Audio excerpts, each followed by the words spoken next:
3 గంటలకు చర్చ ముగించాలని కోరడం జరిగింది. కానీ ఇంకా చాలామంది సభ్యులు మాట్లాడవలసి ఉన్నది. దయచేసి 15 నిమిషాలకు పరిమితమై మాట్లాడవలసిందిగా మరొక్కసారి సభ్యులకు విజ్ఞప్తి చేస్తున్నాను. దయచేసి సహకరించవలసిందిగా కోరుతున్నాను. నాయని నరసింహారెడ్డి గారు. నాయని రాజేందర్ రెడ్డి గారు. ధన్యవాదాలు అధ్యక్ష. మున్సిపల్ అర్బన్ బడ్జెట్పై 24-25 బడ్జెట్పై 15,596 కోట్లను కేటాయించడం చాలా సంతోషమైన విషయం. గతంలో కంటే 4,512 కోట్లను అదనంగా కేటాయించడం కూడా నిజంగా ఒక సంతోషకరమైన విషయం. మరి గతంలో కేటాయించిన నిధుల్లో 47% కూడా ఖర్చు చేయని స్థితిలో ఉన్నప్పుడు ఈసారి అదనంగా కేటాయించడం అనేది కూడా చాలా సంతోషకరమైన విషయం. మరి దీనికి రామగుండం మున్సిపల్ కార్పొరేషన్కు 50 కోట్లు, ఖమ్మం కార్పొరేషన్కు 30 కోట్లు, వరంగల్ స్మార్ట్ సిటీకి 180 కోట్లు, కరీంనగర్ స్మార్ట్ సిటీకి 100 కోట్లు, అమృత్ పథకం కింద 150 కోట్లు కేటాయించడం. మరి ఇదే విధంగా సమీకృత మార్కెట్ అభివృద్ధికి 100 కోట్లు, వివిధ ఆలయాల అభివృద్ధి సంస్థలకు 100 కోట్లు, వైకుంఠ ధామాలకు 75 కోట్లు, పరిపాలక సంఘాలు వచ్చిన విధానం రూపకల్పనకు 114 కోట్లు, హైదరాబాద్ అభివృద్ధికి బడ్జెట్లో 10,000 కోట్ల రూపాయలు కేటాయించటం, ఇలా ఈ బడ్జెట్లో ఎన్నో తీసుకురావటం పెట్టడం కూడా చాలా సంతోషకరమైన విషయం అధ్యక్ష. మరి వీటితో పాటు మనకున్న గతంలో కొన్ని ఇబ్బందులు ఫేస్ అయిన వాటిని సరిదిద్దుకోవాల్సిన అవసరం మనపై కూడా ఉన్నదని చెప్పి మనవి చేస్తూ, మరి గతంలో డీవియేషన్స్ ఉన్న అపార్ట్మెంట్స్ ఇంకా ఎన్నో ఉన్నాయి. వాటి కారణాల వల్ల వారికి 25 టైమ్స్ పెనాల్టీ వేయటం వలన అటు అపార్ట్మెంట్స్ అనగానే middle class, below middle class వాళ్ళే కొనుక్కొని ఉంటారు అధ్యక్ష. మరి వాళ్లకు 25 సార్లు అదనంగా పెనాల్టీ వేయటం వలన ట్యాక్స్ కట్టలేక, వారికి న్యాయం జరగలేక అభద్రతా భావంలో ఉంటూ వారు ఏం చేయాలనో తెలియని స్థితిలో ఉన్నారు. వాటిని మరి 1 టైం సెటిల్మెంట్ చేస్తారా, దానికి ఆల్టర్నేటివ్ మనం చేద్దామా అనే దాని మార్గం మీద కూడా మనం ఆలోచించుకోవాల్సిన అవసరం ఉన్నది అధ్యక్ష. ఎందుకంటే చాలా దిక్కులలో లక్షల మంది అపార్ట్మెంట్స్లలో దాన్ని ఏమి చర్య తీసుకోకుండా వాటిని వదిలివేయటం జరిగింది. కాబట్టి వారి సెటిల్మెంట్ దానికి తీసుకుంటానికి ఒకటి అధ్యక్ష. మరి అదేవిధంగా కార్పొరేషన్ పరిధులలో వరంగల్ ప్రత్యేకంగా చూస్తే, మరి మిగతా వాటిని కూడా చూసినాం అధ్యక్ష. వరంగల్లో చూస్తే జీతాలు ఇవ్వటానికి కానివ్వండి, శానిటేషన్లో బండ్లు ఖరాబ్ అయితే కూడా రిపేర్ చేయించడానికి కూడా డబ్బులు లేవు అనే స్థితిలో ఇలా దాన్ని వదిలివేయటం జరిగింది. ఎందుకంటే గత ప్రభుత్వంలో డబ్బు మొత్తం ఆన్లైన్ అని చెప్పి పేరిట హైదరాబాద్లో జమ చేస్తే వారికి దయాదాక్షిణాలు ఇచ్చినంతనే దాని మీద ఖర్చుతోటి నడిచింది తప్ప ఎక్కడ కూడా ఇది లేకుండా పోవటం వలన లాభసాట్లో ఉన్నటువంటి కార్పొరేషన్ ఇలా నష్టాలకు వెళ్ళిపోయే పరిస్థితికి వచ్చింది అధ్యక్ష. మరి కార్పొరేషన్ పరిధిలో ఇంకా చాలా కూడా గతంలో ఎన్నో డబ్బులు ఇస్తామని వచ్చి హైదరాబాద్ తర్వాత అతిపెద్ద నగరం అని ప్రతిసారి చెప్పుకుంటూ నిధులు కోట్లలో ముచ్చట చెప్పు, ప్రతి సంవత్సరం 300 కోట్లని ఇది అది అన్ని చెప్పి ఏ రోజు కూడా తీసుకొచ్చి ఇచ్చిన దాఖలు లేకపోవటం వలన ఇవాళ కార్పొరేషన్లో నిజంగా కూడా ఎమర్జెన్సీ ఫండ్ కింద పెడితే కూడా మొన్న మేము రిక్వెస్ట్ చేసుకొని మళ్ళీ గుంటలు వానలు పడితే గుట్టుకోవడం జరుగుతుంది అధ్యక్ష. మరి ప్రతి సంవత్సరం వానలు పడితే కార్పొరేషన్లో మునగటం జరుగుతుంది. అది దాన్ని సరి చేయవలసిన అవసరం ఉన్నది అధ్యక్ష. మరి ఇంతే ఇదొకటి ఉన్నది అనగానే ఇంకా విచిత్రమైన విషయం ఏంటంటే అధ్యక్ష, వరంగల్లో కార్పొరేషన్ పరిధిలోనే గతంలో చాలా నాలాలు, కుంటలు, చెరువులు వీటన్నిటిని కబ్జాల వలన పట్టణం మునిగిపోతానికి కారణం అనేది క్లియర్గా కొట్టొచ్చినట్టు అవపడ్డది ఉన్నది కూడా అధ్యక్ష. సర్వే చేయించడం వలన మేము కొన్ని ఇన్ఫర్మేషన్ యాక్ట్ కింద తీసుకున్నాం అధ్యక్ష. ఇప్పుడు పట్టణంలో ఉన్నటువంటి గవర్నమెంట్ ల్యాండ్లని వాటిని పతాకం కబ్జాల కిందనే గురి కావటం జరుగుతున్నది.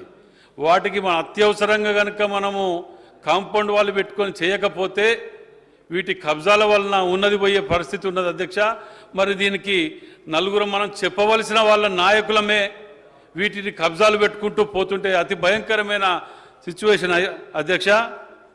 వరంగల్ పరిధిలో గతంలో టిఆర్ఎస్ ప్రభుత్వంలో ఓ జీవో ఇచ్చింది అధ్యక్ష. ఇది ఇన్ఫర్మేషన్ యాక్ట్ తీసుకున్నది అధ్యక్ష, మేమేం తయారు చేసింది కాదు. 28 జిల్లాలకు బీఆర్ఎస్ పార్టీ ఆఫీసులని కేటాయిస్తున్నామని చెప్పి రాష్ట్ర ప్రభుత్వము గతంలో జీవో తీయటం జరిగింది. దాంట్లో భాగంగానే వరంగల్లో కూడా ఇది ప్రొసీడింగ్స్ కలెక్టర్ గారు ఇవ్వటం జరిగింది అధ్యక్ష. ప్రొసీడింగ్స్ ఇస్తే దానికి టీఆర్ఎస్ వాళ్ళు బీఆర్ఎస్ వాళ్ళు చాలని కట్టినరు. 4 లక్షల చిల్లర చాలని కట్టి వాళ్ళకి ల్యాండ్ అలాట్ చేస్తున్నామని చెప్తే ప్రొసీడింగ్స్ ఇచ్చినాక చాలని కట్టింది అధ్యక్ష. దాని తర్వాత మాకు ఆ ల్యాండ్ వద్దు, మాకు ఇంకో ల్యాండ్ కావాలి అని ఒక రిక్వెస్టింగ్ లెటర్ పెట్టుకున్నారు అధ్యక్ష. రిక్వెస్టింగ్ లెటర్ పెట్టుకున్న తర్వాత గవర్నమెంట్ వాళ్ళకు అక్కడ హ్యాండ్ ఓవర్ చేయలేదు, ఇక్కడ హ్యాండ్ ఓవర్ చేయలేదు. కానీ టీఆర్ఎస్ ఆఫీసు కట్టిపారేసింది అక్కయ్య అధ్యక్ష. ఇక్కడ టీఆర్ఎస్ ఆఫీస్ కట్టేసింది అధ్యక్ష. దీనికి మరి పర్మిషన్ ఉన్నదా? పర్మిషన్ లేదు. 5-6 ఏళ్ళకి 8 ఏళ్ళకి హౌస్ ట్యాక్స్ లేదు, ఏది లేదు. ఇక మేము ఇన్ఫర్మేషన్ యాక్ట్ కడితే కార్పొరేషన్ నుంచి కూడా నుంచి కలెక్టర్ ఆఫీస్కి వెళ్ళి ప్రతిదీ కూడా తీరా చూస్తే అది పార్క్ ల్యాండ్ అధ్యక్ష. పార్క్ ల్యాండ్లో ఇల్లీగల్గా కట్టడం కాకుండా మరి కరెంట్ ఏడికెళ్ళి వచ్చింది, ఇల్లీగల్గా కట్టింది కదా అని చెప్పి మాకు డౌట్ తోటి దానికి కూడా ఇన్ఫర్మేషన్ యాక్ట్ కట్టిన అధ్యక్ష. కడితే ఇన్ఫర్మేషన్ యాక్ట్లో ఏమొచ్చిందో చూడండి అందరు సభ్యులు కూడా. Consumer name BRS, father name BRS. ఏం అధ్యక్ష, ఎక్కడికి పోతున్నావు? ఇంతమంది నీతులు చెప్తాను, ముక్కు నేలకు రాస్తామంటారు. మొదటిసారి వచ్చిన ఈ హౌస్కు మేమేదో చూద్దామని వస్తే ముక్కులు రాస్తాం, నక్కులు రాస్తాం, కత్తులు తీస్తామని కూడా మాట్లాడుతున్నారు. ఇది డైరెక్ట్ ఆన్ పేపర్ చెప్తున్న అధ్యక్ష. నాకు ఈ 28 ఆఫీసుల మీద కూడా అనుమానం ఉన్నది. ప్రభుత్వం అక్కడ అసలే మా దగ్గర హనుమకొండలో ఖాళీ ల్యాండ్ అవపడితే గతంలో బీఆర్ఎస్ నాయకులు తట్టలు పారాలు బట్టి జెండాలు బాధిస్తూ కబ్జాలు పెట్టినరు. దాని మీద మొత్తుకొని యాస్ట్ వస్తే ఏకంగా ఆఫీస్ లాంటి దానికి కూడా పార్టీ ఆఫీస్ అధ్యక్ష. ఇది పొద్దుగా అందులో మంత్రులు, కన్సల్ట్ ముఖ్యమంత్రులు అందరూ వచ్చి అలా కూర్చొని ప్రెస్ మీట్లు పెట్టి భోజనాలు తినిపోయిన వాళ్ళు.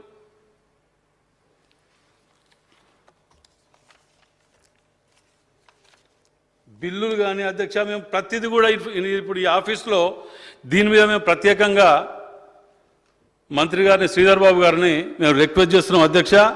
ఈ ఆఫీసుల మీద వీళ్ళు ఇచ్చిన జీవోల మీద దీని మీద మీరు ఎంక్వైరీ చేసి వీటి మీద ఉన్నటువంటి వాస్తవాలని ఇన్ఫర్మేషన్ యాక్ట్ ద్వారా బయటికి తీస్తారా, దీని మీద ఏమి నిర్ణయం తీసుకుంటారు అనేది.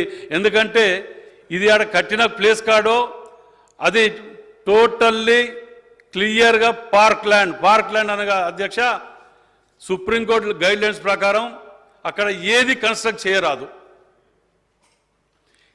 మరి ఇక దీన్ని అదరకొట్టి కూడా మాట్లాడేది ఏంటంటే ఇచ్చింది అక్కడ, కట్టింది ఇక్కడ, సర్వే నెంబర్ 2 ఒకటే, అది బయట ప్రపంచానికి చెప్పరు. దాని తగ్గట్టు కూడా మ్యాపులు కూడా తీసుకొచ్చింది అధ్యక్ష.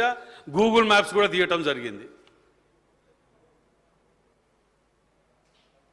దీనిని మరి తెలిసి జరిగిందా తెలియక జరిగిందా ఏం చేస్తారో తెలియదు. కానీ పార్టీ అధిష్టానం కానివ్వండి, పార్టీ నాయకులు కానివ్వండి, దానికి మేము అధ్యక్ష అధికారంలో ఉన్నప్పుడు జిల్లా ప్రెసిడెంట్గా 20 సార్లు కలెక్టర్ ఆఫీసులా మాకు కూడా ఎకరం జాగియండి పార్టీ ఆఫీసులకు జీవో తీసింది కదా అని 20 సార్లు తిరిగి అప్లికేషన్ పెడితే అక్నాలెడ్జ్మెంట్ కూడా ఇచ్చింది తప్ప గజం భూమి ఇయ్యలే. ఇవాళ ఇప్పటికి కూడా అడుగుతున్నా అధ్యక్ష, ఆ ఎకరమే కాదు అధ్యక్ష, ఎకరంన్నర కబ్జా పెట్టింది. ఎకరం పేరు మీద మొన్న గూగుల్ మ్యాప్తో చేస్తే ఎకరం చిల్లర వెళ్ళింది. అట్లా కూడా అసలు దాన్ని పంచనామా చేయలేదు, హ్యాండ్ ఓవర్ చేయలేదు, ఏది లేదు. సెంట్రల్ లైటింగ్ సిస్టమ్ వెలుగుతుంది అధ్యక్ష. అలా కర్మగాలు ఏంటంటే అక్కడ ఆఫీస్ కట్టినరు, ఆఫీస్ పక్కకే క్యాంప్ ఆఫీస్. నేను కిటికీలకి వెళ్ళి చూస్తే పార్టీ ఆఫీస్ అవుపడుతూ ఉంటుంది. నేను బెడ్రూమ్లో పండుకుంటే రోజు వాళ్ళు మీటింగ్ పెట్టుకొని తిట్టేది నేనాలే. జీవితకాలం మేము అలానే ఎమ్మెల్యే ఉంటాం అనుకుంటే ఎట్లా అధ్యక్ష? పొద్దుగాల లేస్తే అక్కడ హనుమకొండలు అయితే ప్రత్యేకంగా వరంగల్ జిల్లాలో కబ్జాలు ఓను, ఆఖరికి పార్టీ ఆఫీస్ కూడా ఈ స్థితికి తీసుకొచ్చిందంటే నేను రిక్వెస్ట్ చేస్తున్నా మీ ద్వారా పెద్దలందరికీ కూడా దీని మీద ఆలోచించండి. అది పార్క్ ల్యాండ్, ఆ యొక్క ఏరియా వాళ్ళందరూ వచ్చి కూడా కంప్లైంట్ చేయడం కూడా జరిగింది అధ్యక్ష. థ్యాంక్ యూ అధ్యక్ష. శ్రీ కేపీ వివేకానంద గారు. అధ్యక్ష ధన్యవాదాలు అధ్యక్ష. మరి నాకు ఇచ్చినటువంటి సమయానికి మరి సద్వినియోగం